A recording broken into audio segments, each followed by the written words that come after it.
Hi guys, Chamion here. I hope all is well.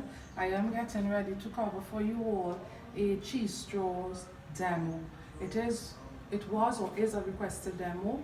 Uh, I thank my supporter for requesting it so that my other supporters will be able to see how it's done. If you don't know about cheese straws, it is something that's from Georgia. It's more or less have its roots or origin there.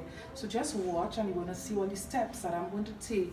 But first, as always, let me call out the ingredients, measured ingredients that you will need to do this. You will need, I will say, about a teaspoon of garlic powder. Garlic powder is also known internationally as granulated. This is the garlic powder, what it looks like.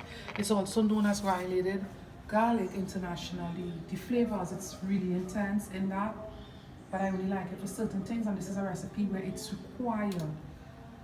You will need 1.5 cups of all-purpose flour. You will need a quarter teaspoon of black pepper. You all know I only use freshly ground stuff. So, well, that's actually a medley, right? It doesn't matter, okay? Freshly ground stuff is more intense. You will need a quarter teaspoon of cayenne pepper.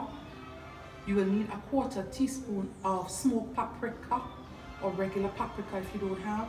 1 teaspoon of salt. You all know I use mostly kosher. Well, it depends on my mood. Today, I am going to use iodized, even though I have my main sea salt on set. Iodized salt. Iodized salt have its benefits. The iodine in it plays a tremendous part in being healthy. But sea salt became all the rage in the culinary world a couple of years ago. I also use the pink Himalayan salt, if you don't know. Also, I love kosher. I love coarse sea salt too for prepping. So you will need, coming back to my recipe, 1 teaspoon of salt. That's on you, whichever salt you want to use. And you will need 1/2 cup of butter and 1/2 pound of cheddar. Whichever nation you live in, that cheddar is going to be based on where you live, because some persons use the sharp cheddar. The recipe, however, isn't calling, calling for sharp cheddar, but I'm going to use the cheddar that we access here locally. So if I have to give you that in cups, it is 3 cups. If you don't have a scale, but yet you want to try the recipe, I'm going to give you it in cup. It's 3 cups. Okay, so I'm going to call over the recipe without explaining things, just for you to be sure, or for you to write down. This is your opportunity to do so. For this recipe, you will need a teaspoon of garlic powder, 1.5 cups of all-purpose flour, quarter teaspoon of black pepper, quarter teaspoon of cayenne pepper, quarter teaspoon of paprika, smoked or unsmoked, 1 teaspoon of salt, 1/2 cup of butter, and 1/2 pound of sharp cheddar, which is 3 cups equivalent. I said that before, but I'm just recapping for you all to get it without any confusion. So I'm going to get straight into things. You want to sift your flour like you always hear me say, okay? Just let me put down something to keep my bowl. Always do that also. If you're working with cutting boards and all of that, a quick tip, put something that's going to keep your surface from being non-skin. This is just a woven mat that I'm putting so the bowl won't be dancing around. And look for bowls and so forth that have, you know, rubber lining at the underneath part of it. It's going to help to, you know, keep your bowls in one position. Also, when you're using cutting boards, use some kind of towel underneath it to keep it from, you know, moving, because cutting on a board that's moving is very dangerous stuff. So I'm going to start by first adding my butter and I'm going to just use a knife that I have there, no pro knife, to get it out. Yeah, so I'm just going to start by adding my butter and 2 cups of my cheese. Okay, you will need a mixer for this, so just use your a whisk or something. Okay, this knife, I know it will come up as a comment because I know my support and fan base well enough by now. This is a knife if you are cutting into stuff. If you bake goods and you want to cut it directly into your expensive or very pretty non-stick ware, this knife will be perfect for that. It's the name of the knife is My Favorite Knife by No Pro. I'm moving on. I could average well enough. It's not a boss, so I'm just going to average, leaving that 1 cup of cheese, okay? And exactly my bowl here, I have my 1 cup reserve. And you want to, like I said, mix it until everything is of a smooth consistency. I know my fans in Georgia will appreciate this very much. Food by Chamion, we also have an administrator from Georgia, Atlanta, Georgia. And I have a lot of fans that comment a lot in Georgia. I love and appreciate all of you all of my fans equally. I spoke time and time again about a splatter screen that I have. I'm just going to bring it on set in case this is my first demo that you are coming across. I don't ever take things for granted and think that perhaps you are a returning subscriber or viewer. I know at times there'll be first time viewers, so let me just show the tool before I get into things. I want to say when I start running the mixer, you won't be hearing me at all. If you don't like spills and mess as much as I don't, this device is what you need to get. It fits like this over any, or around I should say, any mixer, beat stand, mixer, handheld, and it prevents mess.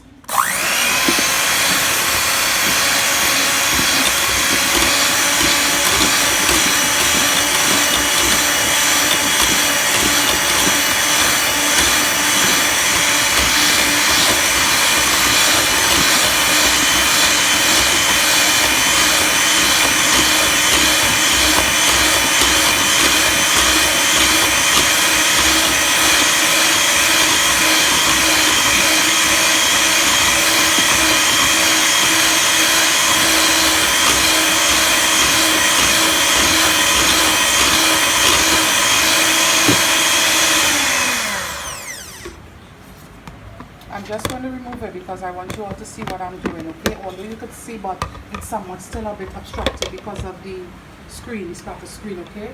So I'm just going to get into things just a bit more. It's almost there, but I'm just going to get in a bit more before I continue, okay? You won't be hearing me when I'm running the mixer.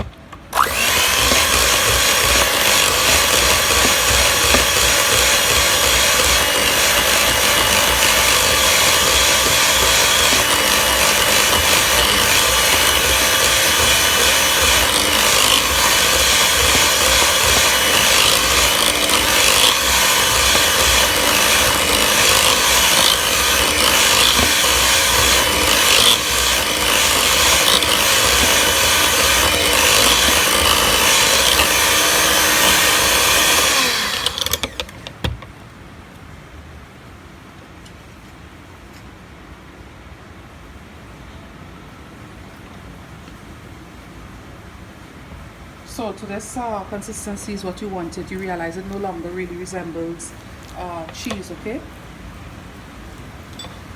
So to this consistency is where I'm going to leave my own. Don't want it too dissolving, too finely. I always like texture, too full, okay? So we're going to start by adding all dry ingredients now. Remember, baking is a science or formula. One off move and it's downhill. You always start by incorporating all your wet ingredients, your eggs, your milk, whatever, and then you start adding your dry ingredients. It's just the way it is. It is. Okay?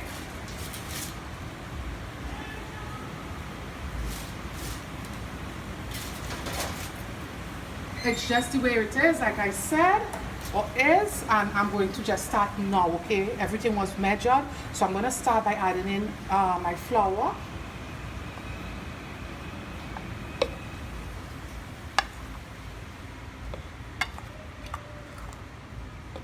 As it reaches to the end, I'm just going to add the rest directly from the bowl, okay?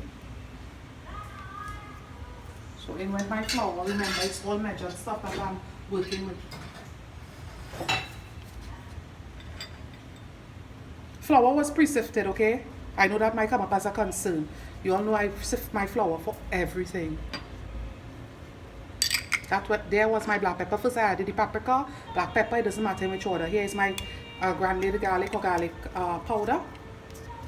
You can get that to buy at any supermarket. Don't use too much of salt because cheddar contains a fair amount of salt. So I won't use all of that salt, okay? And there goes my crush.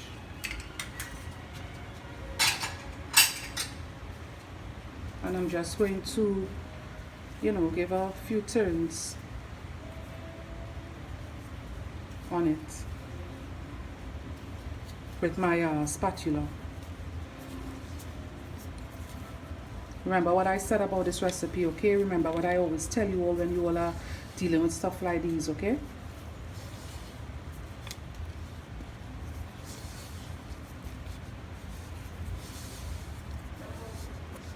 I want to say that there is a next version of this also where the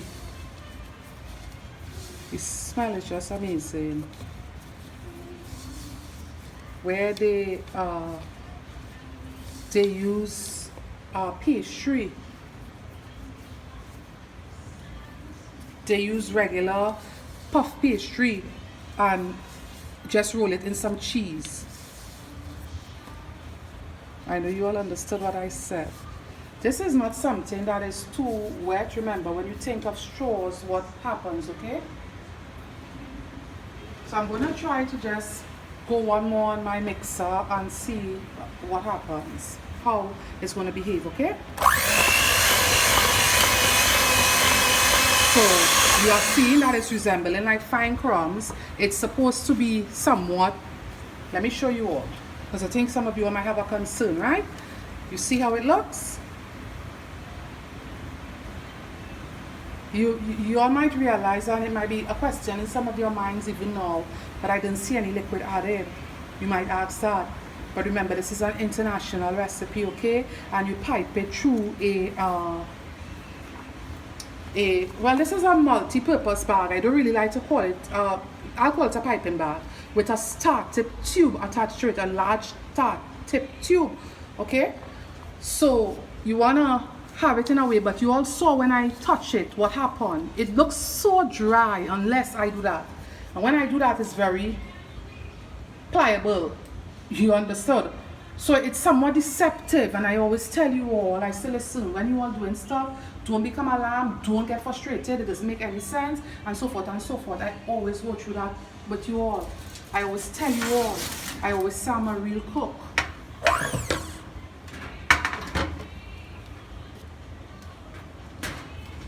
So that bit of cheese that we reserve, we're gonna add it in now, and then I'm gonna start piping it onto my baking sheet. That's fine, parchment paper. I do not go between of different parchment at different times. Sometimes I use the regular parchment. This one is Bleach Professional grade parchment paper.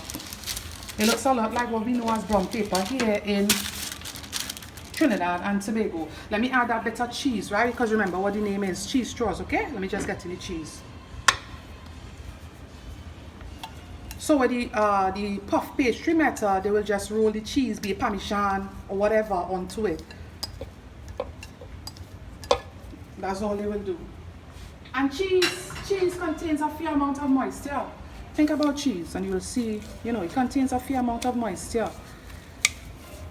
It's not dry. We have some dry cheeses, I'm not saying no, okay, or cheese. There is a lot of dry cheese. I find Parmesan is one dry cheese. Just want to make sure every bit gets some of that additional cheese. Remember to reserve that 1 cup, okay? I'm just getting ready to shift gears a bit. You get it into your piping bag.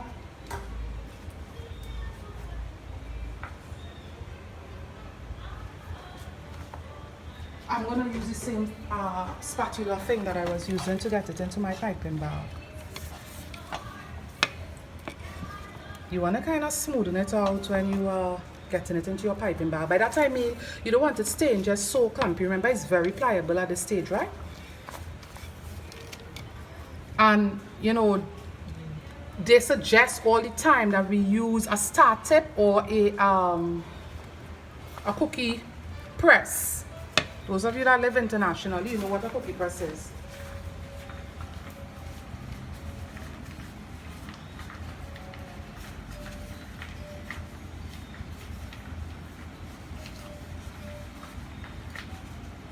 just want to add a bit more. You want to make sure it's very pliable in your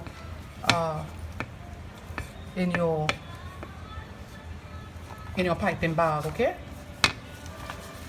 If you don't have it and you might be concerned and you might be trying to figure out how else can you use it if you don't have a piping bag, what can I say? Maybe you might have to try using regular cookie cutters if you own that.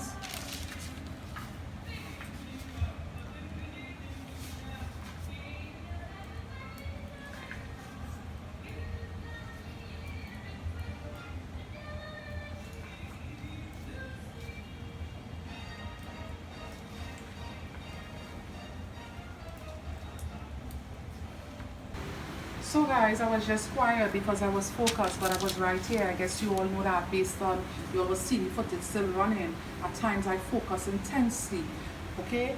So let me speak a bit on an issue with this. It was very pliable, but it wasn't able to pass through in the form that it was to pass through the tube. Remember, it must be piped through a tube or a cookie press. Okay, if you don't know what a cookie press is, it's a more than the device of a cookie cutter for lack of a better word. Okay, so I want to say that when I realized what was happening, I add evaporated milk. Use a quarter cup to be exact. Use evaporated milk of your choice. You see, I always say everything in life is wisdom, using wisdom. And I had to get it into a way that it could have passed through my star tube, my star-shaped tube. So I want to show you all the texture of it now. You will have to pull back the footage to see the texture of it now to the texture of it then, okay? I go through a lot of stuff for you all because I want you all to always have perfect results. I don't ever come in here and do stuff that is not perfect and, you know, feel good about what I do. I can't do that, okay? And I want to say that this recipe isn't my own. I create my own recipes at times from just trial and error. I know what will work and what wouldn't. So I'm going to pipe a few, probably two on to my baking sheet. You want to pipe it very long as you can. I guess you all know what a star-shaped tube looks like, okay? Like I said, I'm using parchment paper. So you want to pipe it as long as you can get it onto a baking sheet. You all see what I'm doing here, right? And it's really, really good because it's not pulling apart. So this is what you wanted. You all saw that, right? And you're going to bake it until it's golden brown. You're not going to do it. This is the same tube, by the way, if you might be wondering what's a star-shaped tube. It's the same tube that's used locally for puffs, for choux pastry, as the way it's pronounced internationally. So you all saw what I have, right? So that is what you want to do for cheese straws. Remember, when you think about a straw, some straws have the lines, of course, and all of that. So we're going to just do it up close for you all to see the detailing. It broke a bit, but we're going to do an up close shot for you all to see the detail on it. It doesn't need to bake for very long. Bake it until it's golden brown and it's the color that you want. I don't really speak on time and so forth of ovens for a reason, because ovens and so forth behave differently based on the age and model and so forth. What might be one setting on my oven might be the same on your own, although I think internationally it's standard to have like almost the same temperatures. But remember, based on technology and all of that, we have like different styles of oven and so forth and so forth and so forth. So put it at medium settings on your oven. And what I will always suggest, like I always do, is don't ever put it on the lower rack of your oven. You rack it to the floor. Always bake it on either the upper rack of your oven or the middle rack, because when you put things on the lower rack of your oven, it will burn on the underneath side and it will be uncooked on the top and inside. So I think you all understood that. So you all see what you have to expect when you are doing your cheese straws, okay? So I know I said I was going to do some more, but this is it because you all already seen the detailing and so forth on it. I am going to show you all, of course, the final product of what it looks like, okay? So guys, this is where the cheese straws reach. I need to tell you all that you need to cut your cheese straws, in half, or even smaller than half before you bake it. Please, emphasis is placed on that what I now said. Cheese straws is not only something that originated in the southern states of the US, it's also a thing in England. Okay, I needed to tell you all that. The texture is just amazing. The taste is something like, I can't describe the taste. If you love cheese, you're gonna love this. I wanna say too, the addition of the milk was my own. Traditionally, I have not came across or haven't came across a cheese straws recipe that call for any milk or added liquids. I need to say that because remember I said it was a southern cheese straws that I was doing. The addition of the milk, the evaporated milk, was my own, just to make it a lot more pliable or easier to pipe through my star tube. Okay, guys, the pleasure of doing this, it was my own. You all know Food by Chamion, we are all over social media. You are seeing a beautiful piece of that crushed pepper that we use, that red piece of pepper. You all know we are all over social media. If you don't know and it's the first time you are watching any demo of my own, I welcome you. We are on Instagram, we are on Facebook, we are on YouTube of course. We have a website address is www.foodbychamion.com. We are also under one name on social media, which is over Instagram. We have a Pinterest board. We are all under, like I said, one name, Food by Chamion, on Pinterest, on Instagram, on Facebook, on YouTube. We are under one name so that we can be found easy. There's an email address if you want to come into direct contact with me. That address is foodbychamion@gmail.com. Guys, I thank you all for all your amazing love and support. I thank you for watching. I just want to give you an idea of how you can put it in to serve it or for presentation, okay? So I'm just going to show you all. But you all know I already gave my closing statements. So you want to get it in stuff like this, you know, things like that. It's just so gorgeous. The color is perfection. Everything about it is just beautiful, right? You all know I more than appreciate you all. You see the underneath side of it, the color isn't burned, it's just perfect. And it isn't too flowery tasting. You know, some stuff you taste the flour, you know it's there because it's somewhat not heavy, but it's there because flour, you know, you all know how it tastes. So just an idea on how you can put it to serve it, you know, at your functions and so forth once you try it. So guys, thank you all again for all your amazing support and positivity and love. I'll be with you all soon. Bye.